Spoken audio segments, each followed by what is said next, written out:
Pink and purple in a dark and gritty style? Can it even be done? Can bright saturated colours like purples and pinks actually work in a dark and gritty style?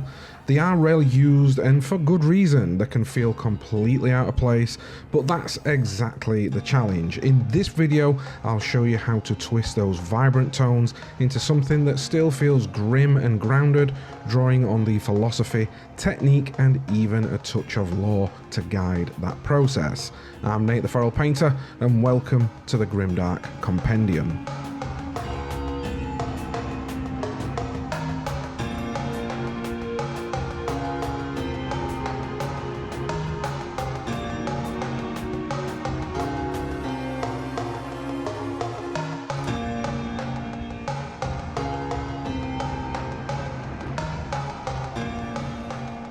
So how can we take the lore of the Emperor's Children and let it shape the way that we build and paint our models?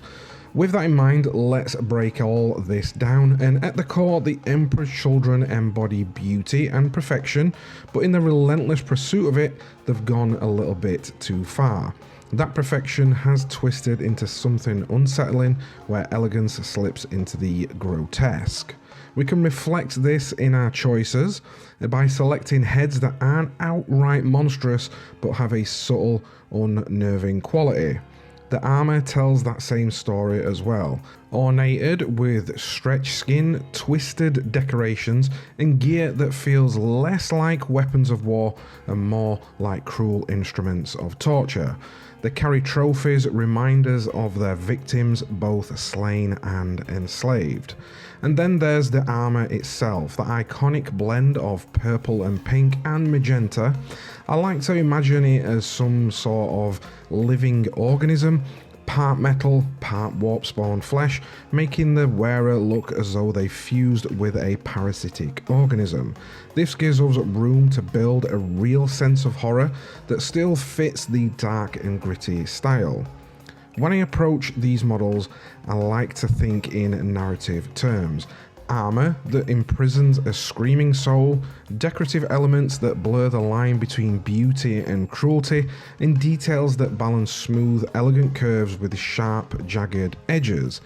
It's that uneasy mix that makes them feel both alluring and disturbing.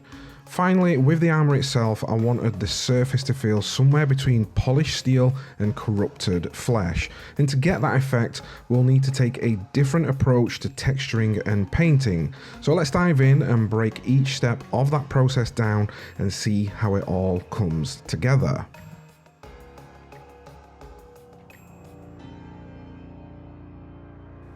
So to start with, once we've built our miniatures, we need to prime them all up in Stynal Res Grey Primer. Alternatively, you can use any grey primer that you prefer.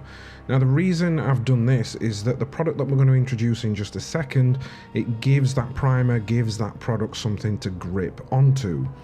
Now, rather than use traditional methods such as like putties and texturing paste and all that sort of stuff to add some texture to our armour, with that living organism between flesh and metal in mind, we're going to turn to an interesting product that I've recently found called Crackle Medium. Now, this is not to be confused with Chippy Medium. This is an entirely different product on its own, even from Crackle Paints. This is just a medium that there are lots of brands out there that sell these mediums, and essentially it just creates a layer that when you put a layer on top of it, it can begin to crackle that paint. But we're going to use this in an unconventional way. So I'm just going to use the Crackle Medium on its own. Now, typically you would be applying this via brush, but I've found that using it through an airbrush can create some interesting patterns. Now, normally you'd mix this product with other paints, but we're not going to do that for the purposes of this demonstration. Instead, I'm going to load some up through my airbrush, and something rather strange starts to happen when you apply it on its own through an airbrush. And what that does, it tends to build up this really unique texture, one that I've never really seen before and one that I've just started experimenting with. And a little tip that I can give you is coming in really close. Now normally we wouldn't advise getting the spider webbing pattern when used through an airbrush with high pressures, that it tends to spider web out. However, we're going to use that to our advantage, and because it dries a little bit quicker once that air's coming through the nozzle, it results in this strange undulating, just really strange pattern that creates these unique effects. And you can layer up these tops, so what I'll do is I'll spray some, then spray some on top of that, and then also in the center, as it begins to push it out, that center part and the expanding parts that tend to leave it will also start to crackle very slightly. So we're not aiming for massive cracks here, we're just aiming for some uniform and unconventional patterns, and try and be as random as you can. Now, some tips around spraying this, especially I know using the plastic card we've got a bit more room and it's better for demonstration purposes. However, when it comes to your miniatures, you want to be really uptight and close with your model. And if you've got an airbrush that will accept either a 0.2 or a 0.3 needle and nozzle, just that smaller nozzle is going to help you get in a little bit closer and be a little bit tighter with that effect. However, when you're using it on tanks or something a little bit large, you've got that little bit more room to play with. But essentially, when it comes to the actual model, we're not spraying it on the entire miniature, we're just spraying it on parts that we want this effect to be. Once that's dry and all in place, we can now move on to the main colour recipe for the Emperor's Children's armour. I'm going to start off with laser magenta. You don't need to reapply any primer or anything over the top of that crackle effect, but we're just going to apply the laser magenta first and then build up our highlights using Emperor's Children, and finally a little touch of Fulgrim Pinks if you want to take that highlight up a little bit more. Now, the laser magenta, we're just going to apply this in a normal base coat, but for our additional highlights, we're going to apply them doing something a little bit different. Now, I'm sure a lot of us under his kitchen sinks and stuff have got these types of products, and these are just Brillo pads that you'd clean pans, or if you're doing washing up your pots. These are a really great tool to also apply over our miniatures. It's almost going to act as a stencil, so that when we're applying the paint through it, it's just going to go through those gaps and almost leave behind this sort of webbing and strange effect. And we can use that again to our advantage to create that look between the steel and the flesh effect. So all I'm going to do is hold this up against my miniature as a stencil, and once I'm going in there with my highlights, I'm just applying it into select spots and shooting it through that Brillo pad. There are also other products that you could do this with. If you've got some cotton or anything lying around the house that's in more like a sheet, you can pull it out and stretch it. That'll also work as well, but I have found these Brillo pads tend to be the best and hold up the best once they start to get wet and damp with that paint. But just work your way around the miniatures, paying special attention with the highlight points to where you're spraying it. Don't worry about any overspray or anything like that at this point. We can tidy these and neaten these up a little bit later on through the process. But I just really like with the layers, so we've got an actual physical textured layer of that crackle medium. And then above that, once we've started to apply our paint and our base coats and highlights, we're applying it in a way that almost complements the work that we've previously done, adding some more layers to that effect.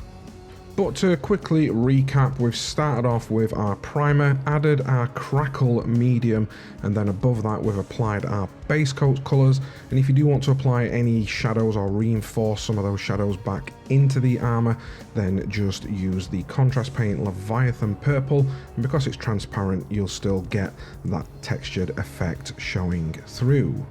This little bit of prep work beforehand and the ways that we applied it, and once we've got through it all and weathered it in the later portions of this video, you'll have something that looks a little bit like this. But before that, there are some additional base coats before we get into the weathering.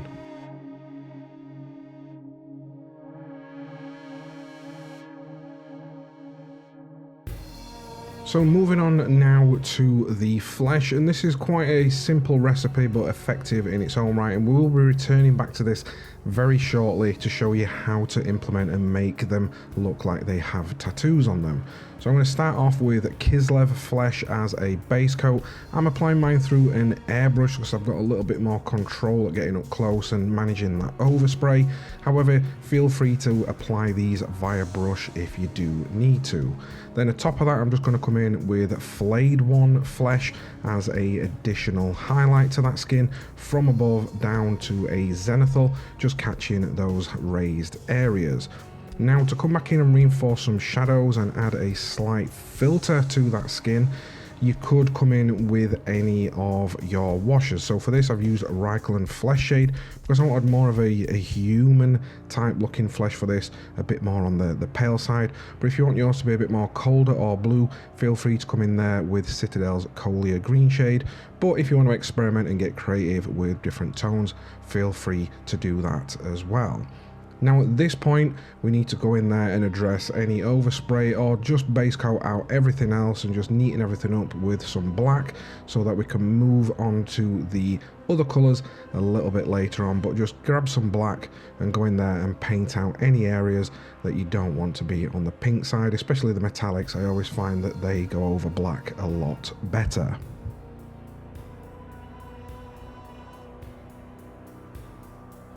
Now let's go over some additional colour recipes and base coats. So all these silver metallic areas were given a base coat of Pro Acryl Dark Silver.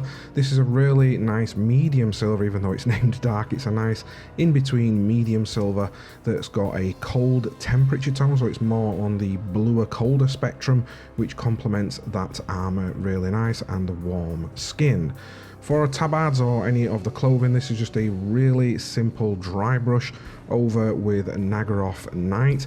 I wanted them to be almost black with the highlights of purple, and this is just a case of just going in there, rubbing some off your brush and just dry brushing it over the clothing or any of the cloth areas. Moving on to the golden trim, all the golden trim were base coated out in Pro Acryl Bronze. Again, this is a really nice warm bronzish gold tone, one that I tend to use a lot in my gold painting, and a little bit later on after the weathering steps we'll be returning back to this and highlighting that up along with the silver.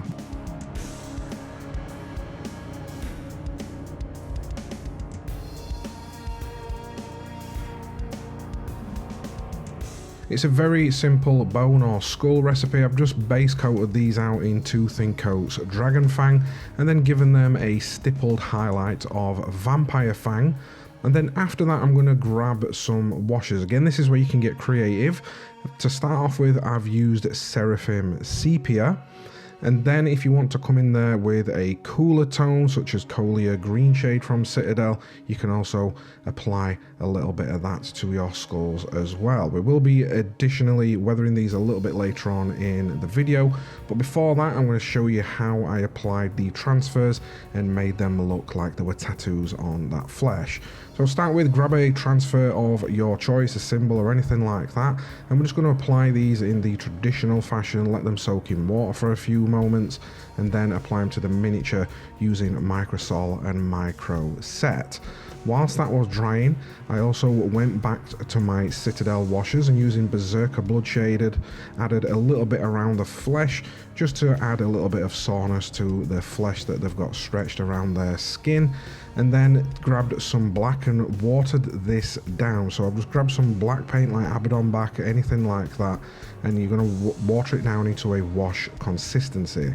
And I've applied this around the eye sockets and almost made it look like they are dripping down the eyes, as though like when you've seen like women's makeup run in the mascara run, but it just adds that sense of uneasiness to that realistic like humanoid flesh that we've got. Again, this is that contrast between the beauty elements and that unsettling elements. Now once your transfers have dried, I'm not going to apply any sealant or anything like that to them. I'm just going to grab some Flayed One flesh again, which was our highlight for the skin, and I've thinned this with 3 parts thinner to 1 part paint, so it's just a very translucent application. And then just very lightly come in and glaze that over the top of the actual the transfer. And what this is going to do is give the illusion that that is sat underneath the skin.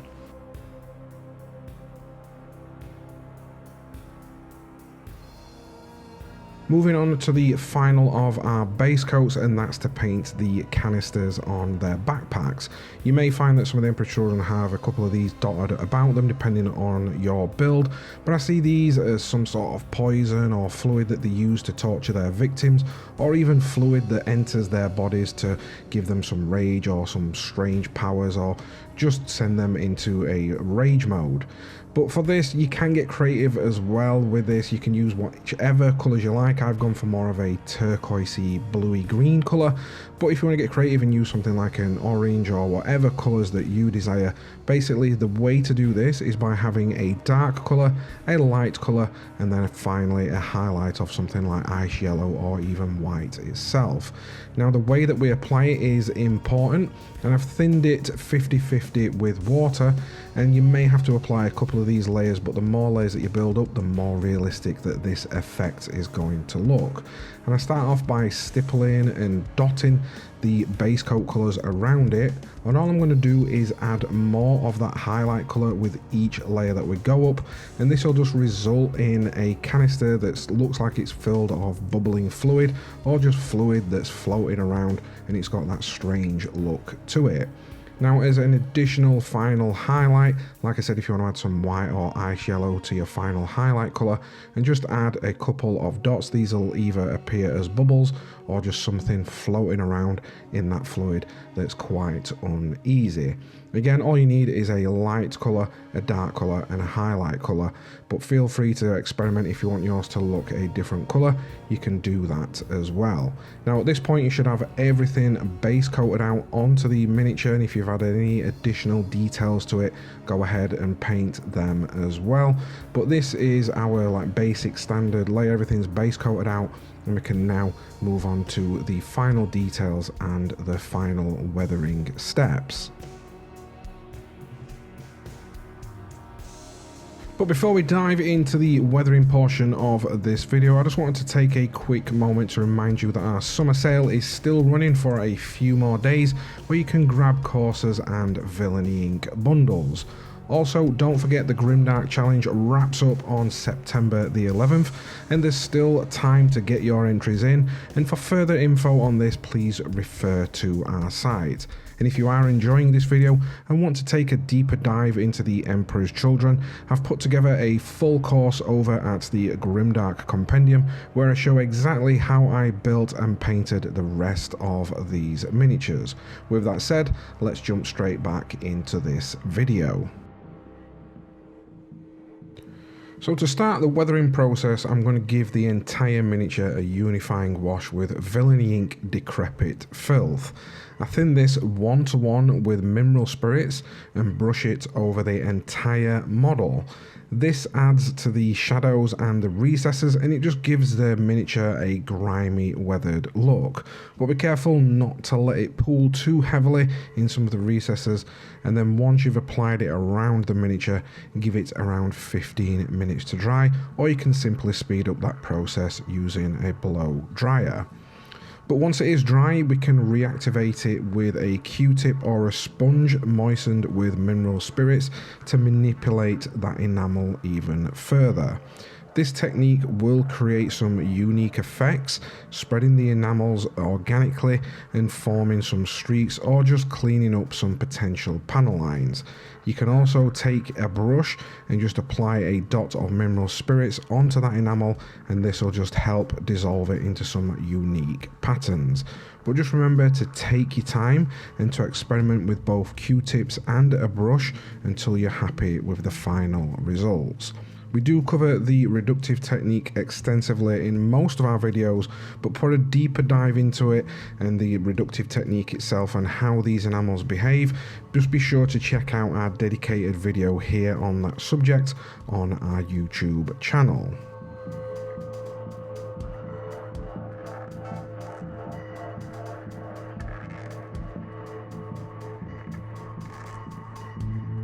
Moving back to the flesh now, and I'm going to be using Villainy Ink Carrying Crimson. This will just help tint the skin while leaving behind some of those pigmented particulates, and this will just help create a natural mottled effect on that skin.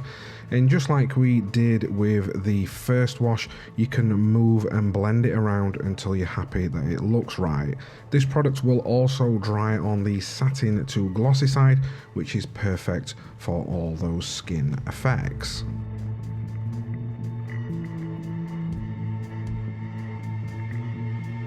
Next, it's time to bring out the oils for some final weathering touches, and oils are fantastic for a number of reasons, and they're also super forgiving and allow you to effortlessly create some unique effects. You can dot them, streak them, or roughly apply them into corners to deepen shadows, and I use a mix of blending from applying directly to the surface and layering them atop of each other, and to some areas I'll turn to the oil dot filtering. It's just about having fun at this stage and just being a little bit creative, and if you do make any mistakes, these can easily be wiped away.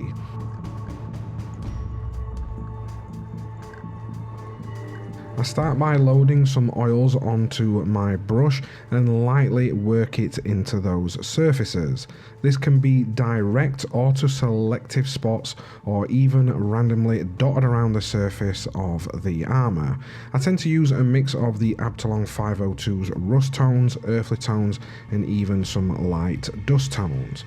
But once I've applied it in and around the miniature, I'll get a clean dry brush, or you can even use them to slightly moisten that brush if you're going to create some streaks with mineral spirits, but this will just allow you to blend them into the surface for some smooth transitions. And like I've said, oils are very forgiving, they're versatile and perfect for adding that extra layer of realism. And just like I said, if you're not happy with that effect, simply remove it with mineral spirits and start again. But when making the streaks, I tend to do this in multiple oil layers, allowing them to blend with each other as well. And you might also notice that it'll also blend with some of those enamel layers that we've previously done, and that's completely fine, as it'll just result in some more unique colours. And these steps just of those additional tones just add a ton of variation and additional details to your miniature.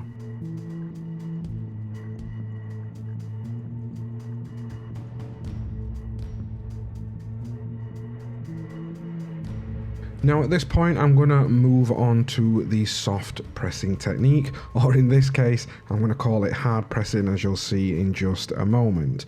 But to do this I'm going to use a sharp tool like an airbrush needle, an airbrush cleaning needle, or even a sharpened toothpick.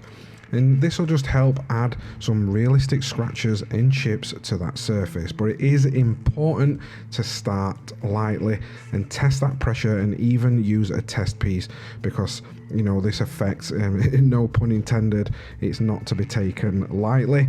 But it's just going to add some additional scratches around the miniature and some wear and tear in some of those areas. But just one tip I can give you is just to make sure that you are working in small areas and keep in mind the scale of these miniatures. I do find that using magnifiers or zooming in with a camera can really help the scale and size of those distressing marks, and it'll just prevent you from going overboard and just keep everything in scale. But once I'm happy with the additional light pressure first and applying some around that armour, and I'm feeling like I'm ready to move on to applying some harder pressure, I do so on some of the corners or parts of the armour that would naturally be more damaged. To move it more into that harder pressing, I push and scrape away the paint, revealing the plastic below, or even the primer. Now typically we don't recommend this when using the soft pressing technique, but for this effects that I'm trying to go for, this is why I'm really pushing down to that plastic. It'll just remove the paint down to the primer or the plastic, and it'll just help create some of those natural looking armor damage and then more of a 3D effect. But once you've done that, just remember to dust off any particulates that might be sat around some of those areas. Now this effect doesn't look quite right once we've gone down to the plastic, so we can address these by making them chips and enhancing them even further. But to enhance those chips, you can either use some metallic paints and just a little dot on each one of them, or for me, I like to use these AK metallic weathering pencils, and these just give a little bit of a different finish to when you're using paint, and these can be applied to those deeper chips or used in addition to add some additional subtle scratches. After that, a tiny little dot of decrepit filth afterwards. It'll just help deepen that contrast and make the chips really stand out and blend everything together with the additional work that we've just done. But with this soft pressing technique, it's worth using a test piece first of all, especially if you're not sure on how much pressure to apply, because you can easily go overboard and completely strip one of your panels.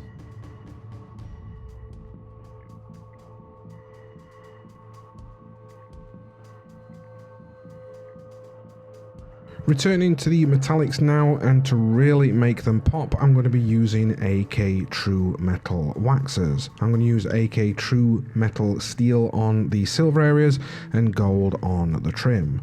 I apply them almost like a dry brushing technique or even lightly stippled on, and these true metals are wax based and can be thinned or blended if desired with mineral spirits. I tend not to blend mine, especially at this scale.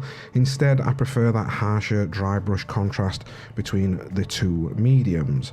But once that they are dry, they can be polished to a subtle shine, but just remember to use these sparingly to avoid overpowering the miniature.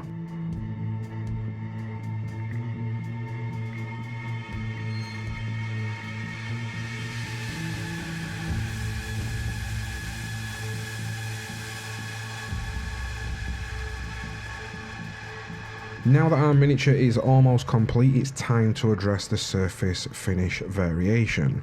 We've already got that matte effect and them dusty effects from the oils and enamels, but I wanted to address some of the alternative parts around the miniature, especially those canisters that they have on their backpacks. For this, I've just added a little bit of gloss varnish, and this will just make them appear like they're in a glass canister. After that, I'm going to pull out the ichor of the damned and apply this neat straight from the bottle, using some mineral spirits afterwards to manipulate them into flowing sickly streaks.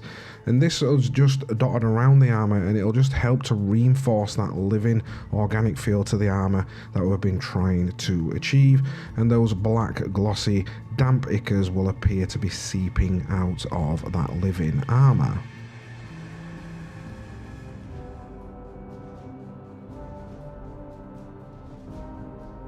And the final part of this miniature we're going to address is his sword, and I wanted to add a slight glow or a tint to that blade, giving it an ethereal feel which that he uses to either torture or trap souls of his unfortunate victims.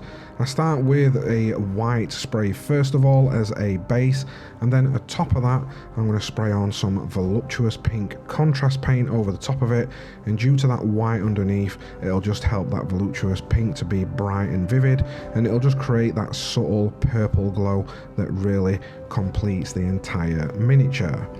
And that's that. All the washers, oils and metallics and selective surface finishes all come together at this point to create a weathered, dynamic and visually striking Emperor's Children miniature.